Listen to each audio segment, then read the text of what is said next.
What's up, guys? This is Oscar Vasquez. We're Mavbytes, and we are here with Mr. Mayor Ben Briscoe. He's going to share with us a little bit about today's capsule ceremony. Yeah, hey, thank you, Oscar. Matthew, thank you so much, for what you guys do at Mavbytes. We appreciate that, your service to the community in that regard. But today was a celebration of 50-year anniversary of the sinking of the time capsule there at the courthouse. And so, interestingly, I believe it was like May of 1971 when they put that in. After some difficulty of finding where we actually put the capsule, it was harvested, I believe, in July. And so today was really special as family members and friends of those folks that put actual items in the time capsule were present as we opened that. And they put things that were relative at the time, newspaper clippings, family articles, notes for loved ones. So it was really kind of special as we opened that up. But a number of family members of those who knew that they had put items in that time capsule were present. And we had a number of folks come, Tracy King, and of course our district attorney, Audrey, and some other dignitaries from the community spoke about the significance of this. But it was just a great opportunity to kind of reflect on the history, talk about the present, and then excitement for the future. There's some talk about maybe doing this again next year for future generations to experience, the things, the thoughts, the hopes, the dreams of what we have for future generations of Americans, for our kids and their grandkids. So yeah, it's really cool, great, blessed to be a part of it. Awesome. Yes. Do you know of anyone that was present at the time of the capsule being put in? Yeah, my wife was. She was 11 years old, and she said, as they mentioned, the men had a beard and a mustache contest, and everyone dressed period specific. She said her sister made her a, kind of like a pioneer dress with a little bonnet on it, and so yeah, very much know my wife. And then as they read off the names, I came to Pearsall in 1985, and so a lot of the names that I had heard read off were folks that I knew, that are family members of people that did that. So yeah, blessed to. I wasn't present then. I was living in Washington D.C. But anyway, yeah. Awesome. It'd be great to see a modern version of this ceremony take place. And you said maybe next year we'll be planning something. Yeah, Oscar. Yeah, amen to that. And I don't know. I believe this was overseen by the county. Perhaps, and so yeah, if the county doesn't, I would love to see us work with the county, or city take the lead, or some community group, some nonprofit taking this up. But I would wholeheartedly support that. You bet. Awesome. Mavbytes will be here hopefully if it takes place. You bet. All right. Thank Oscar, you so much for your time. Matthew, again, thank you guys, and God bless.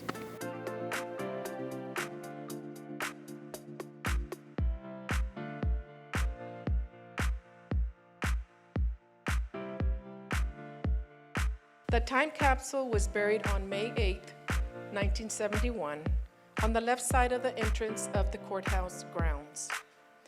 After lots of digging by the Frio County Road and Bridge Department, the hiring of a company, and more digging by the Frio County Road and Bridge Department, the capsule was finally located on July the 14th, 2021. Thank you so much for coming again. It feels great that Frio County has come a long way since 1971. We have an INS detention facility, a modern HEB, a Walmart, more restaurants, and 3 solar companies that are currently being built. It has been with people like most of us working together with one goal in mind, growing an economy for the residents of Frio County. I look forward to having another time capsule buried again, but this time we will leave more precise directions on its location. Let me talk a little bit about the Centennial. I wasn't living here when the Centennial was had. I was in the U.S. Army. But my wife and I came home for that, and we were very impressed with it. No place stays the same. I don't know, I'm sure all of you have lived away from here for some time. I lived 7 years in San Antonio going to school and 4 years in the U.S. Army. And when you come back, it's not the same. The people are not exactly the same. Things just change with time. That's just the way it is. But we came back and we really enjoyed it. Everybody was dressed just like Robert said they were, and the ladies had all these fancy clothes and bonnets and all this stuff. And the men all had beards, and they celebrated the history of the county and the way people used to live. And it was a big success, and we ought to do it again whenever we can. And we ought to honor our history, I think.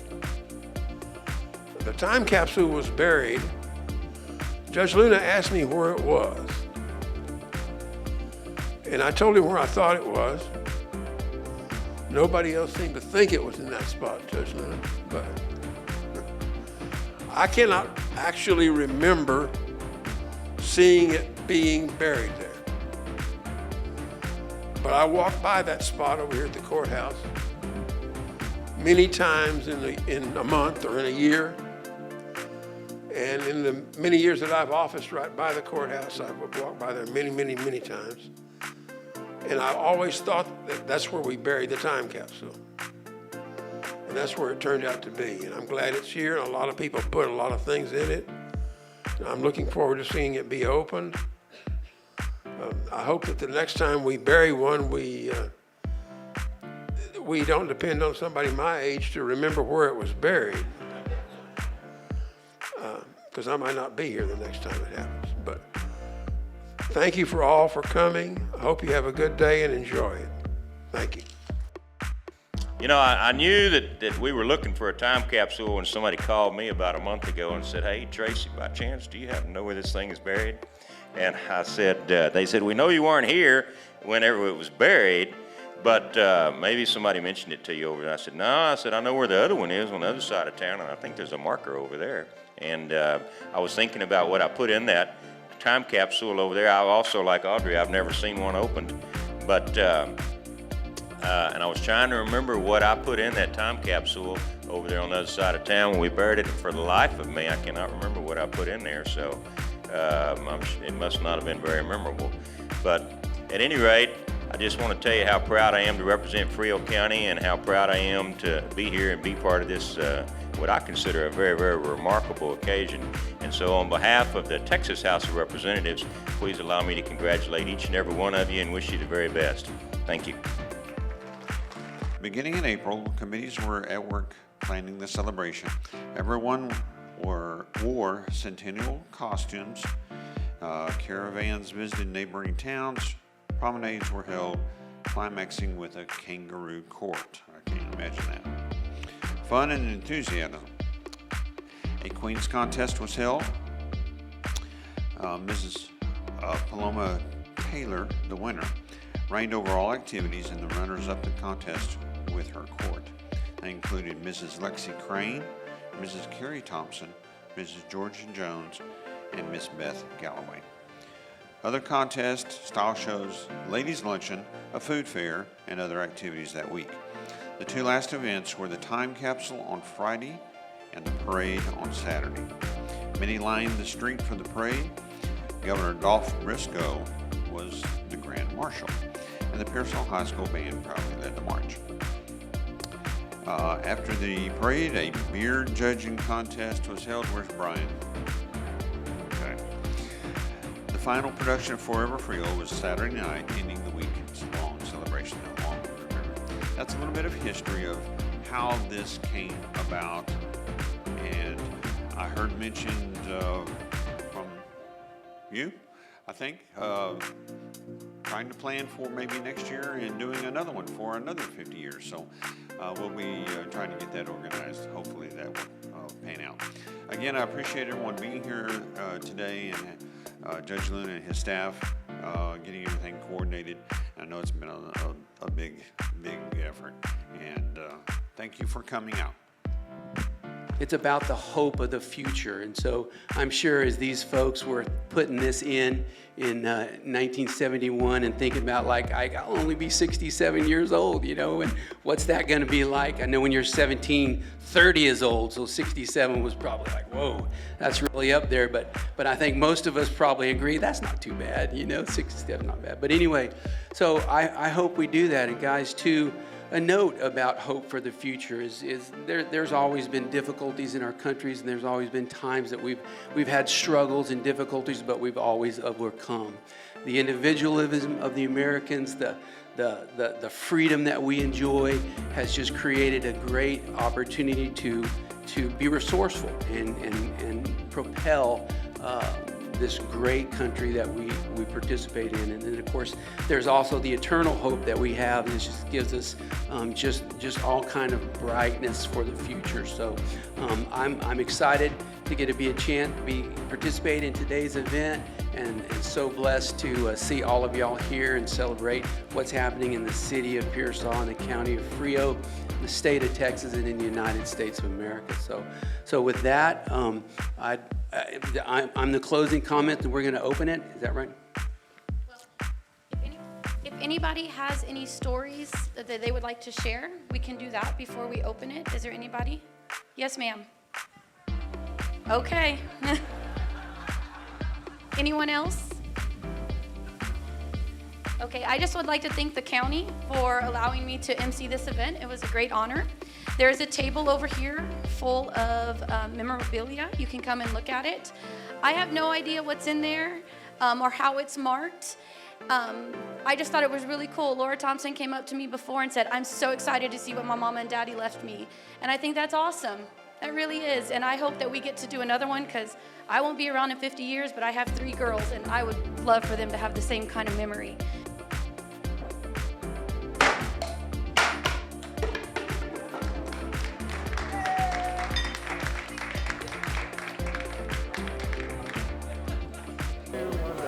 Hey, what's up, guys? I'm here with Brianna Segura, and I want to know what it is that you were doing here today. So they had buried a time capsule 50 years ago in 1978, and they were supposed to open it in May, but they couldn't find it. And so they dug everywhere at the courthouse, and what happened was they knew where it was, they just weren't digging deep enough. So they finally got Mr. McKinley to come in, they dug deep enough and they found it. So they advertised for a good month or 2, and people came. We had somebody from Tennessee come and open the time capsule that's full. It was full of newspapers and pictures and TV guides and comic books and just a lot of mementos for families. Awesome. And as far as your role taking place today, what did you have to do here? So I was the MC. I helped kind of like line up speakers, and I introduced the speakers and just made sure that it ran smoothly and fast. Awesome. Yeah, and it definitely ran smoothly. Was the Tennessee person the farthest traveler?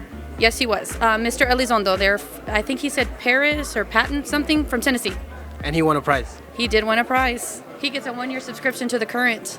Oh, nice. Look at that. There's more stuff in the basket. Alrighty. Thank you so much for your help today, Brianna. And we are here with Laura Thompson Alvarez and Pat Thompson Lumpkin. And we saw that y'all received quite a bit of goodies from the capsule. We did. Can you share with us a little bit about the experience, and also, if you want, whatever it is that you received? Well, we have one envelope from my grandmother that we haven't opened yet, so we're going to get together, all the kids, this afternoon and open that one. But we opened the one from my mom and dad. Well, I didn't know. she hasn't seen it yet. Well, it just has some pictures in it, some really pictures that we probably don't have copies of that are really cool, and a wonderful letter from my mom and dad. Awesome. And receiving those things, are you anxious to open them up? Have you opened up any of them? Well, we just kind of glanced at them, but yeah, I'm real excited about the pictures, because there's some pictures that they didn't leave us copies of in there, so it's pretty neat. Yeah, that's amazing. And I was married very young, and then we divorced 2 years later, and so my first husband and I put this in there, and I had forgotten that we did, and I have no idea what's in it.